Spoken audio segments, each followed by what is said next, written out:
हाँ, जो भी आपके सवाल गलत होंगे बेटा इसके लिए एक अलग से कॉपी बना के रखिएगा, क्योंकि बाद में आपको रिवाइज करने के लिए आप सारे टेस्ट नहीं खोल पाएंगे।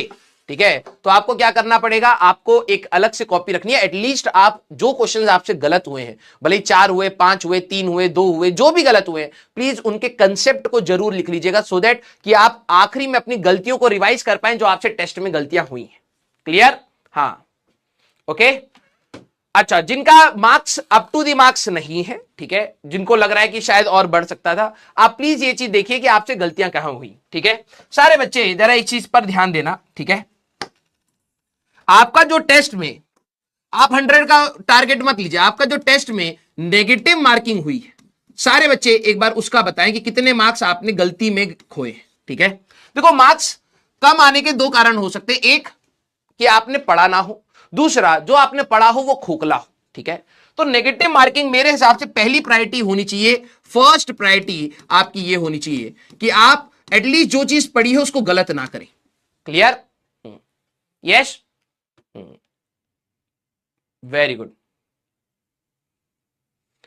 सबसे पहला टारगेट आप ये रखिए कि जो आपसे क्वेश्चन गलत हुए हैं, जो आपके क्वेश्चन गलत हुए हैं बेटा, आप अलग कॉपी प्लीज बना लीजिए। क्योंकि देखो ऐसा नहीं है कि जरूरी है कोई चीज, लेकिन मैं कहता हूं एटलीस्ट आपको अपनी कमियों की एक कॉपी मिल जाए कि भाई ये चीजें मैंने यहां पे गलत करी हैं, वो चीजें एग्जाम में नहीं दोहरानी है।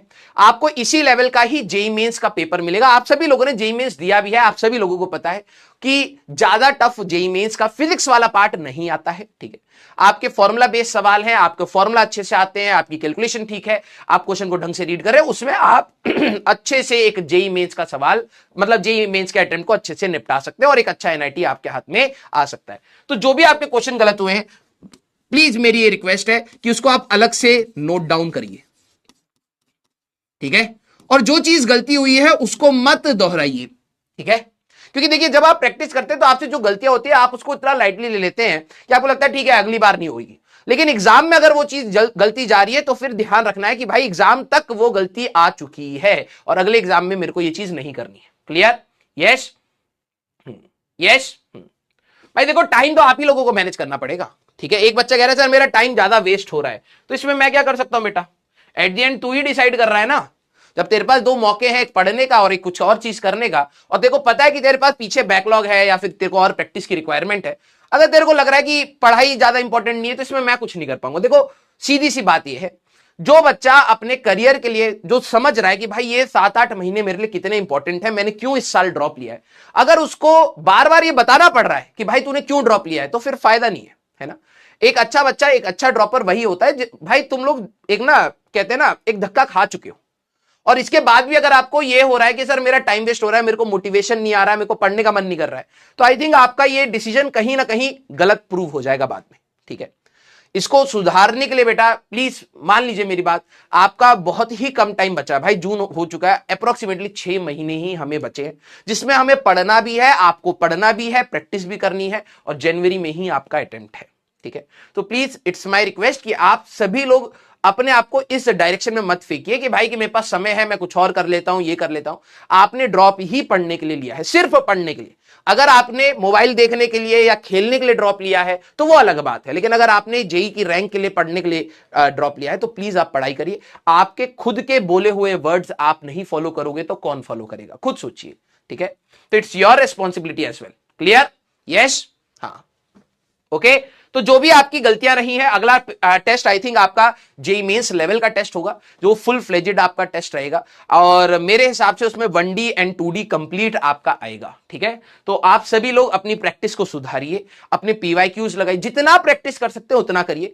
कुछ चीजें हमेशा छूटती हैं, कभी कभार आपके डीपीपी छूटेंगे, कभी कभार आपका मॉड्यूल के क्वेश्चन छूटेंगे, कभी कभार आपके पीवाईक्यूज छूटेंगे, लेकिन बात यह है कि अगर आप दिन के एंड में अपने आप को यह बोल पाए कि भाई मैंने अपना समय बर्बाद नहीं करा, मैं जितना कर सकता था करा, उतना ही सफिशिएंट है, उतना ही सफिशिएंट, क्योंकि उससे ज्यादा आप कर भी नहीं सकते।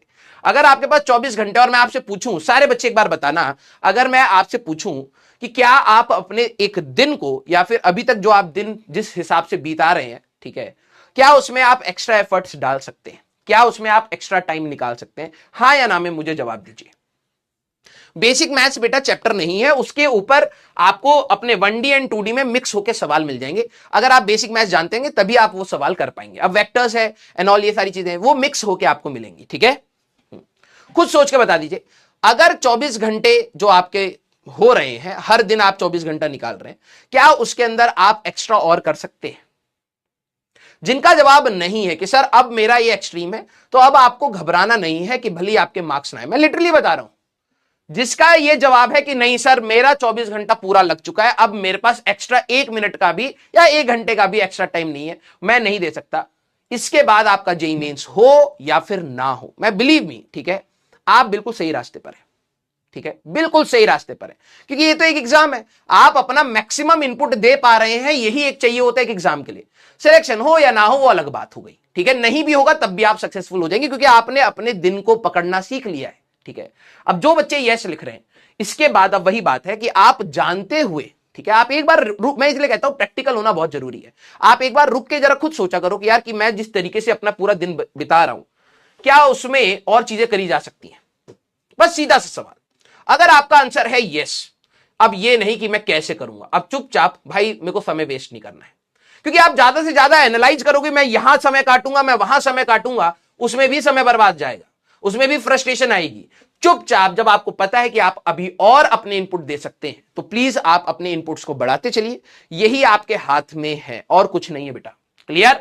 यस। अपने मार्क्स पर रोइए मत, अपने मार्क्स को एनालाइज करिए, सीखिए कि आप जहां से स्टार्ट कर रहे हैं और जहां पर आपको जाना है वो रास्ता कठिन है। आप दूसरे को मत देखिए कि यार दूसरे के इतने मार्क्स आ गए, हो सकता है उसका स्टार्टिंग पॉइंट कुछ और हो सकता है उसने पिछले 11, 10, 12 में काफी अच्छी मेहनत करी हो सकता है उसके लिए वो चैप्टर या टॉपिक बहुत अच्छा टॉपिक हो, तो आप उससे कंपेयर मत करिए। सभी का कंपैरिजन जेईई मेंस के एग्जाम में होगा। अभी आपको अपना लैडर चलना है और उस लैडर में आप देखिए कि आपने कहां से शुरू किया था, आज आप कहां पर हैं, इसके आगे आपको कहां जाना है, ये आपकी अपनी पर्सनल तैयारी है, इसको मान के चलिए।